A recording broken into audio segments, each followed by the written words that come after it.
Good morning, Dr. Jerwin. My name is Aldwin Joshua Orejudos, a nurse from the Philippine National University Medical Center. How are you today?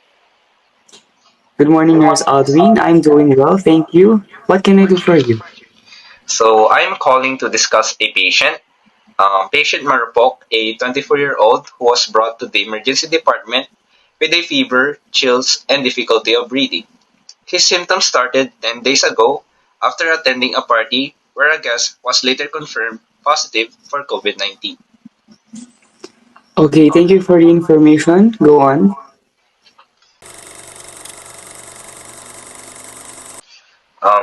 Dr. Jerwin, here I have a brief report regarding the patient.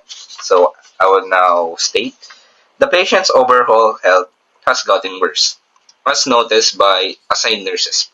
Because of the disease and the fears that come with having COVID-19, her mental health and morale has gotten severe.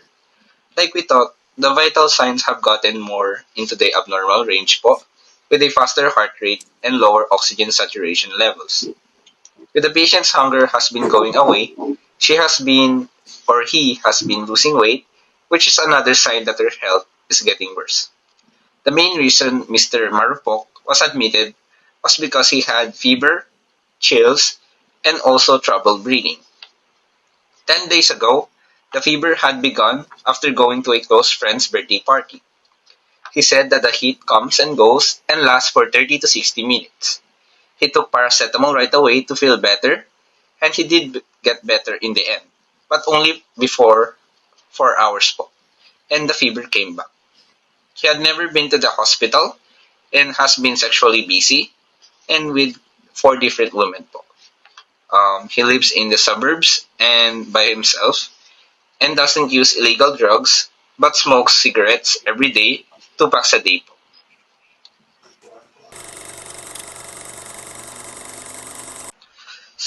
Regarding the assessment, the highest temperature that Mr. Marupok recorded was 101.5 degrees Fahrenheit, while the lowest temperature po that he recorded was 100.4 degrees Fahrenheit.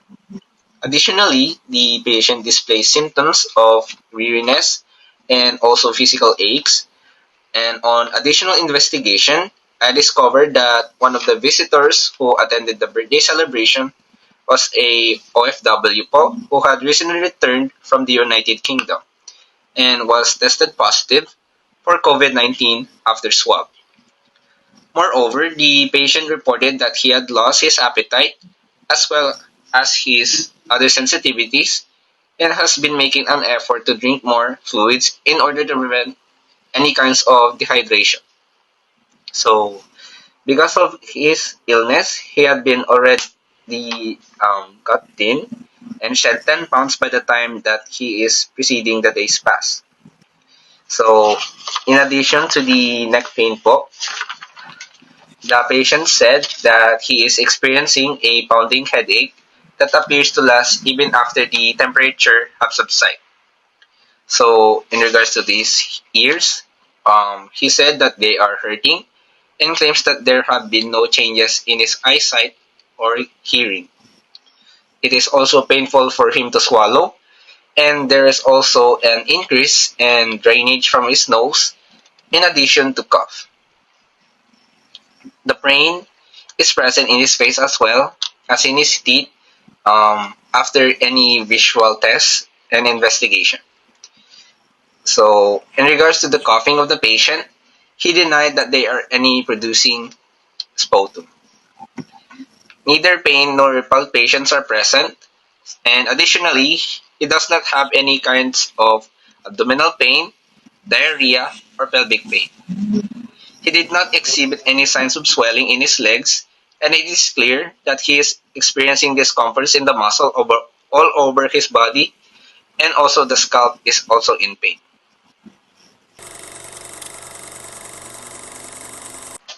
All right, and your recommendations? Considering Maru's recent exposure to the confirmed COVID-19 case po, Doc, his symptoms and difficulty breathing, I can recommend a chest x-ray, COVID-19 test, and also further evaluation. It might be prudent to transfer him to an isolation room and involve the infectious disease specialist. Moreover, it is also my recommendation po, Doc, that the patient should be isolated and oxygen should be provided to support his respiration. I also strongly advise that any physician or medical worker who enters his room to check him must use personal protective equipment. It is of worry to me that Mr. Maru, if ever has positive COVID-19 result, immediate action is required to carry out a swab test. In addition to this, it is also utmost importance to alert the relevant authorities and adhere to any proper protocols in order to trace Mr. Marupok's contacts and notify the individuals who may have been in close proximity to him. So, as a result, this will assist in preventing the virus from spreading further and will also serve as a safeguard for the other people. So, lastly, I would also like to recommend Podok that his symptoms should be monitored regularly and that any necessary medical intervention should be administered in accordance to the criteria that have been established for COVID-19 patients. Okay, thank you. That's a comprehensive assessment. I agree with your recommendations. Given the exposure to a confirmed COVID-19 case, I recommend immediate COVID-19 testing, keep a close eye on his respiratory symptoms, and consider a chest x-ray. Ensure proper isolation precautions, and please proceed with the tests, and I'll come to assess Maru shortly. Absolutely, Dr. Jerwin. Considering his symptoms and exposure history, I'll arrange for a COVID-19 test and also monitor his respiratory status closely. And also, we would like to request a chest x-ray. So, in addition to that, I'll also make sure that he is isolated appropriately. Thank you, Nurse Aldwin. Please keep me updated on the test results and any further developments. If needed, we may need to consider hospital admission. Certainly, Dr. Jerwin, I'll provide any kinds of timely updates, and we would like to thank you for your guidance and support. Okay, I have to go. Thank you po.